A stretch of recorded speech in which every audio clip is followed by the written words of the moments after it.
আজকে আমরা কমপ্লিটিং সেন্টেন্সের একটি গুরুত্বপূর্ণ ক্লাস দেখব। আপনারা জানেন কমপ্লিটিং সেন্টেন্স ইংরেজি গ্রামারের একটি গুরুত্বপূর্ণ অংশ। এসএসসি পরীক্ষা এবং এইচএসসি পরীক্ষা দুটোতেই কমপ্লিটিং সেন্টেন্স অত্যন্ত গুরুত্ব বহন করে। আজকে আমরা দেখব কমপ্লিটিং সেন্টেন্সের একটি গুরুত্বপূর্ণ রুলস। আপনারা নিশ্চয়ই দেখেছেন কমপ্লিটিং সেন্টেন্সের একটি বিষয় হচ্ছে as if, as though, since, as। এগুলো থাকলে আমাদেরকে মনে রাখতে হবে এখানে অবশ্যই দুটি ক্লজ থাকবে। ধরেন as অথবা since অথবা as if অথবা as though, যদি এইগুলার আগে অর্থাৎ ফার্স্ট ক্লজটি যদি প্রেজেন্ট ইনডিফিনিট টেন্সের হয় সেক্ষেত্রে সেকেন্ড ক্লজটি হবে পাস্ট ইনডিফিনিট।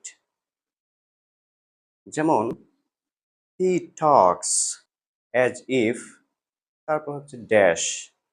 তাহলে এখানে প্রেজেন্ট ইনডিফিনিট টেন্স থাকলে পাস্ট ইনডিফিনিট হবে।